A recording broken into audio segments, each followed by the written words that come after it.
बिस्मिल्लाहिर्रहमानिर्रहीम।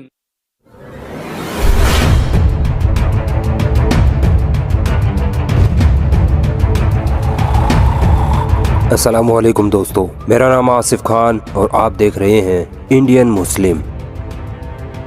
जो लोग मुसलमानों से पूछते हैं कि मुसलमानों ने इस देश के लिए क्या किया था, तो सुनो, आज की ये वीडियो उन लोगों के लिए मुंहतोड़ जवाब होगी। 1857 की क्रांति, ये वो क्रांति थी जिसने अंग्रेजों के पैर उखाड़ फेंके थे। ये क्रांति हिंदुस्तान की पहली जंग आजादी थी। 1857 की क्रांति वो पहली और आखिरी क्रांति थी जिसमें हिंदू और मुसलमानों ने मिलकर भारत देश के लिए कुर्बानियां दी थी।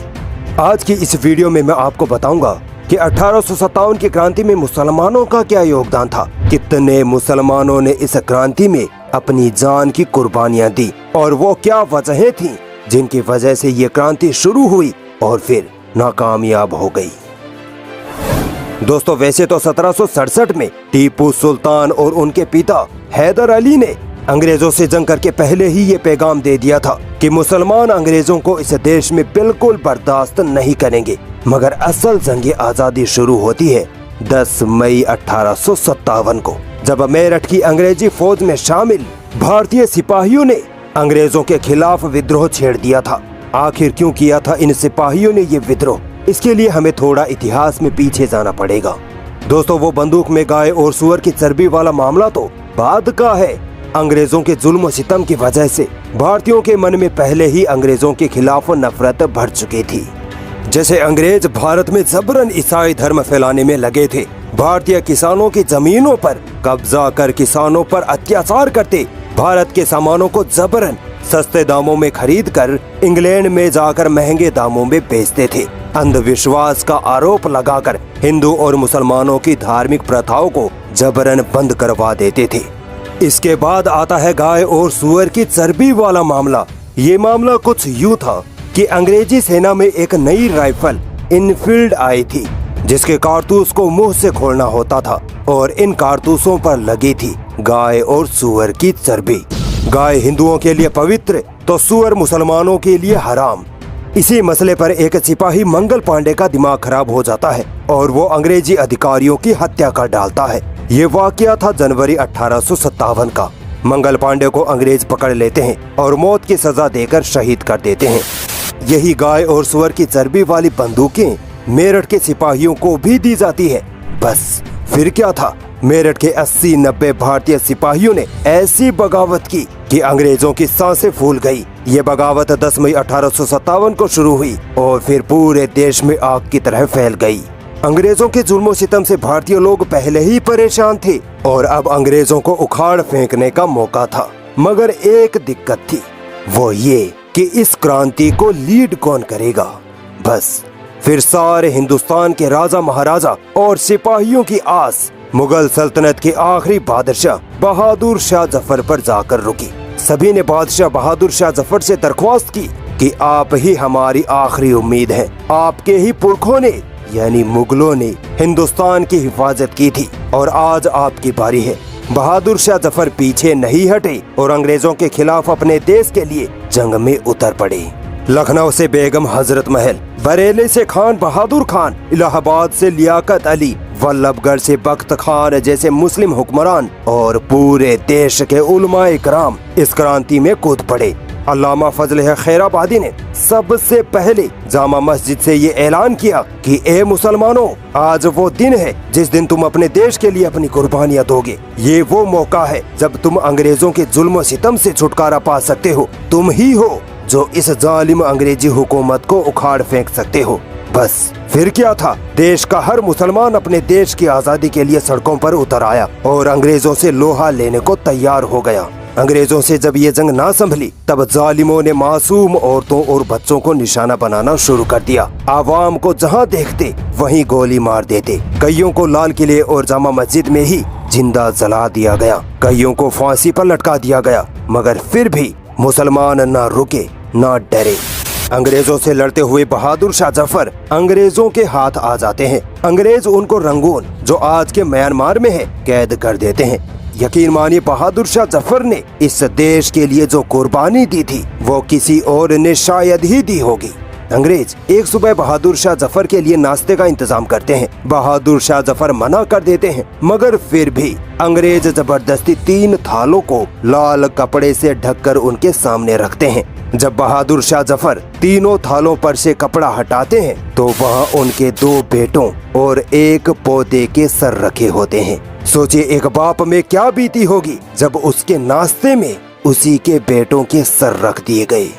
ये थे वो मुगल जिन्होंने अपने देश के लिए अपने बेटों तक को कुर्बान कर दिया था, और तुमसे 52 सालों तक देश का तिरंगा तक नहीं फहराया गया। बात करते हो देशभक्ति की। बहादुर शाह जफर के शहीद हो जाने के बाद मुगल सल्तनत हमेशा के लिए खत्म हो गई। फजल हक खैराबादी को भी पकड़ लिया गया और काला पानी की सजा सुना दी गई, जिससे वो वहीं शहीद हो गए।